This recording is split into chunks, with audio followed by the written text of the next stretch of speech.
What's up, bud? What's up, my friend? Long time no see, dude. Yeah. Jeez, looks like I got a thread hanging out here. Hey, you're Mexican. You got a knife, don't you?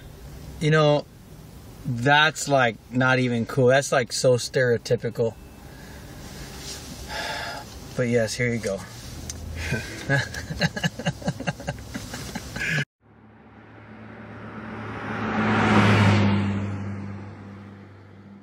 What's up, guys? This is Brian. Jesse. You're watching MMA the hard way. In the car. Well, UFC's heading back down to Brazil. Yep. And after that lackluster and eventful pay-per-view, with most of the fights going to decision, I think it's time that we go down to Brazil where we get finishes. Yeah. They don't. You know, their plan is to just finish. Yeah. It's not no clinch and pinch or anything like that. So we've got on the Fight Pass Prelims, and I thought we'd break those down, you know, and see what we got going with those. First part is Felipe Arantes versus Maximo Blanco. Haven't heard about Maximo Blanco in a long time.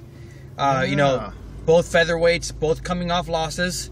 Yeah. So, you know, they're both going to be hungry. Now, you know, Felipe, jukebox, you know?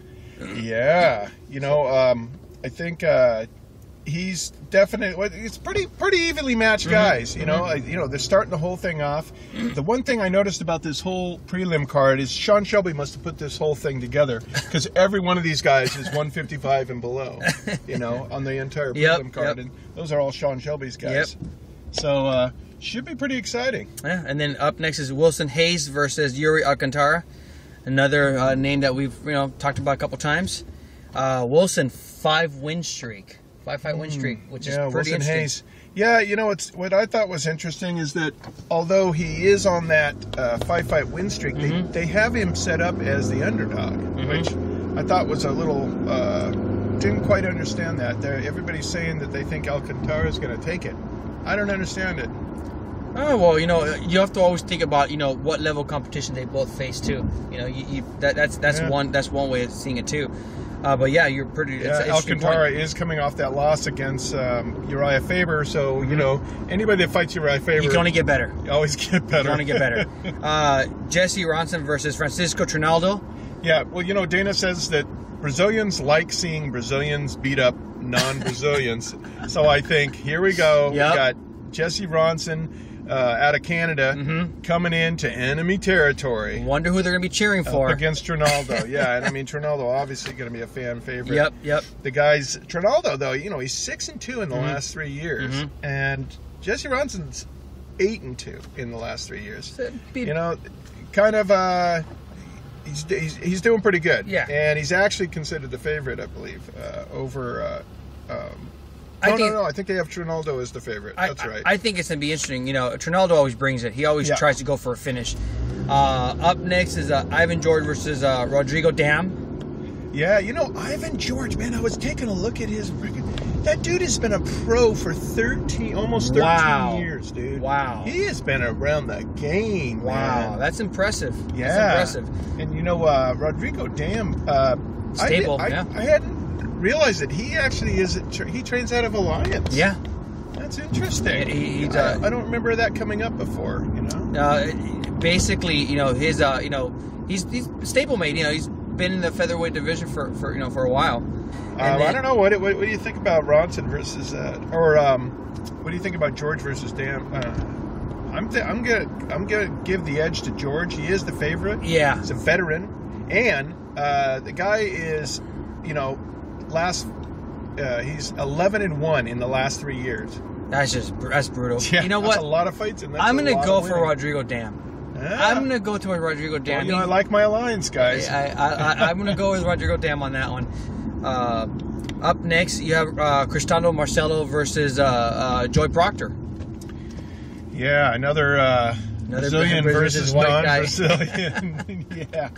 You know, the one thing that about this card is, you know, it's not, there aren't a lot of every one of these fights, both sides well-rounded. Sorry, because we were talking about Marcello's and Joe Proctor. Yeah. And Marcello has actually been training in Vegas, I believe. Joe, I mean, pretty high level guys. Yeah, I'm on that one. I'd probably give the edge myself to Joe Proctor on that one, between that fight. Yep, I think actually they both are training out of Vegas. Mm-hmm. But, all right, yeah, the next fight. Thiago Tavares was supposed to fight Zubair Tuhugov, but got injured after we recorded this episode. Instead, this popular Russian fighter will be facing undefeated Douglas de Andrade, 22-0. This moves the Oliveira versus Ogle fight to the main card, which we'll cover on our next episode. Zubair is on a 6-fight win streak, fighting mostly in Russia. This will be his debut in the UFC. From what I could tell, he prefers to keep it on his feet and strike. Douglas de Andrade is another one of those local Brazilian guys that's come up on the local circuit, fighting in jungle fights his last 3 bouts. He's very heavy-handed and has finished 18 of his opponents via KO or TKO. This fight should be pretty awesome. Another fight we hadn't expected is Ildemar Alcantara versus Albert Tumenov. Again, another Brazilian versus Russian fight, putting 2 strikers against one another. Ildemar won his debut against Wagner Prado about a year ago, but he's coming off a loss this last October against Igor Araujo. Albert Tumenov is on an 8-fight win streak. 8 out of his last 12 wins have come by way of knockout. He's only 22 and he's been pro for 4 years now. He's never been finished. This is looking like it's going to be a really good welterweight bout. So that's all we got for now. Yep. Filmed the last men's no-gi subfighter jiu-jitsu tournament last Saturday. Oh my gosh. There were guys from gyms all over Southern California there. 10th Planet guys. Oh, man, they don't mess around, 10th Planet. Marcello Lozado's guys from both different subfighter gyms. Mm-hmm. We had guys, some shoot box guys. You mentioned some guys were going night-night, huh? 2 guys went completely unconscious.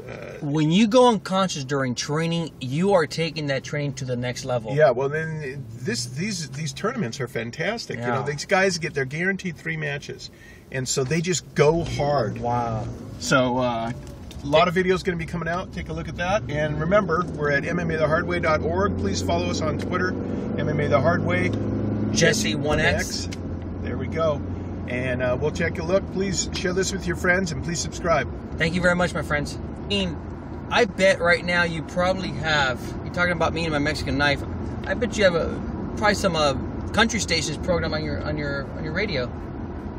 I'm I'm gonna turn it on. Maybe next time.